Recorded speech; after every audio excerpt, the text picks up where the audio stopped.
zéro limite. Vérité intégrale, humour total, le podcast de développement personnel comme vous ne l'avez jamais vu. L'initiation ou comment être initié par la vie sans mourir de confort sur ton canapé. Parce que la vie essaie de t'initier depuis des années. Et toi, très poliment, tu continues de décliner l'invitation en regardant Netflix. Dans toutes les grandes traditions, les sociétés anciennes, les peuples premiers, les voies spirituelles sérieuses, il existe un concept fondamental que nos sociétés modernes ont décidé, dans leur plus grande sagesse, de supprimer totalement du programme scolaire, l'initiation. L'initiation dans ces traditions, c'était un passage intentionnel, souvent difficile, parfois même terrifiant. Un moment où l'on quittait délibérément la sécurité du connu pour traverser quelque chose de plus grand que soi et en ressortir différent, transformé, plus entier. On envoyait les jeunes seuls dans la forêt, sans téléphone, sans application de survie, sans groupe WhatsApp de soutien émotionnel, seuls, avec eux-mêmes, avec la nuit, avec ce qu'ils portaient à l'intérieur. Bon, aujourd'hui on appelle ça du camping et on emporte une glacière pleine et une enceinte Bluetooth. Ce n'est pas tout à fait la même chose et la même initiation. Et nous, qu'est-ce qu'on fait de cette nécessité profondément humaine d'être éprouvé, traversé, transformé? On l'a remplacé par du confort. Le confort absolu. Le confort comme valeur suprême, comme objectif ultime, comme preuve de réussite. Tout doit être facile, lisse, rapide, indolore, incolore. Livré en 24 heures avec possibilité de retour sous 30 jours si ça ne convient pas. Y compris, et c'est là que ça devient absurde, notre propre transformation intérieure. Je veux changer, Michel, en profondeur, mais sans inconfort, sans remise en question douloureuse, sans période de chaos, et de préférence pendant mon week-end de 3 jours en thalassothérapie. Oui, et beaucoup de gens pensent sincèrement que ça marche comme ça. Eh ben, pas vraiment. Le confort est le plus grand ennemi de l'initiation. Pas parce que souffrir est une vertu, loin de là, mais parce que c'est dans la friction, l'inconfort, le déséquilibre que quelque chose de nouveau en toi est forcé d'émerger. Le diamant ne se forme pas dans la douceur, il se forme sous la pression et la chaleur. Alors la vie, parce que la vie est une initiatrice redoutable et sans pitié, elle s'arrange toujours pour te proposer des passages. Toujours de grandes traversées. Elle ne te demande pas ton avis. Elle ne coche pas ta disponibilité dans ton agenda. Elle arrive et elle impacte. Une rupture brutale, un deuil inattendu, un échec professionnel monumental, une maladie, une trahison, un effondrement de tout ce que l'on croyait solide. Ces moments-là, que tout le monde cherche à éviter, à court-circuiter, à anesthésier le plus vite possible, sont en réalité des initiations déguisées, des passages obligés vers une version de toi que tu n'aurais jamais atteinte dans le confort. Le problème, c'est qu'on ne les reconnaît pas comme tels. On les vit comme des catastrophes, des injustices, des preuves que la vie est cruelle et que le destin est mal intentionné. Alors on fait quoi?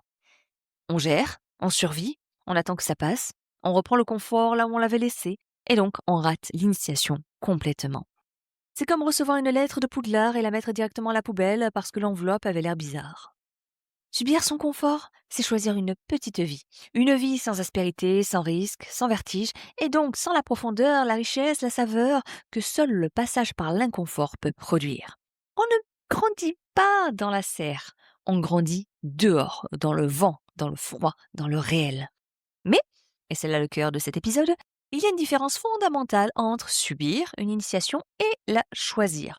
Subir, c'est se laisser percuter par la vie sans conscience. C'est traverser les tempêtes les yeux fermés, la tête baissée en attendant que ça s'arrête. Tu ressors peut-être abîmé, peut-être durci, mais pas nécessairement transformé. Alors choisir l'initiation, c'est différent. C'est décider délibérément de sortir de sa zone de confort avant que la vie t'y oblige. C'est aller vers ce qui te fait peur. Pas par masochisme, mais parce que tu as compris que ta croissance est de l'autre côté de cette peur. C'est de te mettre volontairement dans des situations qui t'éprouvent, qui t'élèvent et qui te révèlent à toi-même. Comme je voyage souvent, on me dit « Oh, tu vis une vie trépidante, tu as toujours des galères. » Et ça, c'est la normalité. Parce que rester chez soi dans son confort entre quatre murs, ça ne te fera jamais vivre. Et bien sûr, si tu restes sur place, il ne t'arrivera jamais rien de transformationnel. Partir seul en voyage, sans plan fixe. Arrêter quelque chose qui te sécurise mais t'étouffe. Dire une vérité difficile. Traverser un silence intérieur sans le remplir immédiatement de bruit.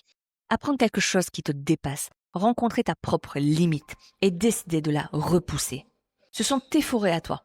Elle ne ressemble pas à celle des anciens, mais elle fonctionne pareil. La vie initie tout le monde. La seule question, c'est si tu arrives conscient à ta propre initiation, ou si tu la rates en regardant défiler les événements comme un spectateur dans les gradins de ta propre existence. Les êtres les plus vivants que tu croiseras dans ta vie ont tous traversé quelque chose, une épreuve, un effondrement, un passage où tout ce qui n'était pas essentiel a été brûlé. Et où ce qui restait, c'était le vrai, l'irréductible, le noyau de ce qu'ils sont vraiment.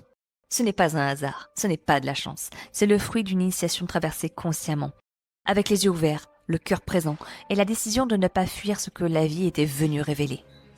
L'initiation ne te détruit pas, elle détruit ce qui n'est pas pour toi. Et c'est exactement pour ça qu'elle fait si peur. Parce que on est souvent bien plus attaché à nos illusions sur nous-mêmes qu'à ce que nous sommes vraiment. Mais de l'autre côté de l'initiation, il y a toujours un autre côté, bien sûr. Il y a une version de toi que tu n'imagines même pas encore. Plus libre, plus ancrée, plus souveraine, plus authentique, plus digne. Une version qui ne peut exister qu'après le passage. Cette version-là vaut chaque inconfort du chemin. En pratique, identifie nos choses dans ta vie que tu vis depuis trop longtemps par confort, pas par sagesse, par confort. Une conversation, une décision, un saut, un arrêt, un commencement. Et pose-toi cette question. Si je savais que traverser, ça allait me transformer profondément, est-ce que je le ferais quand même? Si la réponse est oui, alors tu viens de reconnaître ton prochain passage initiatique.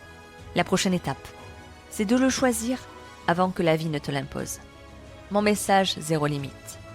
La vie t'initie en permanence, par les épreuves qu'elle t'envoie, les portes qu'elle ferme, les terrains qu'elle fait trembler sous tes pieds.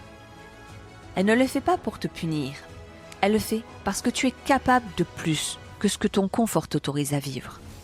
La vraie question n'est pas « pourquoi ça m'arrive ?» c'est « qu'est-ce que ça vient initier en moi ?» Ce changement de regard, de victime de vie à l'apprenti de la vie, est peut-être la transformation la plus puissante qui existe.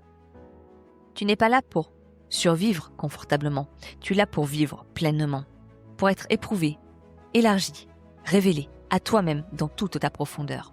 Alors, arrête de négocier avec le confort, il t'a assez eu, c'est l'heure maintenant de le traverser, de te révéler et de te réveiller.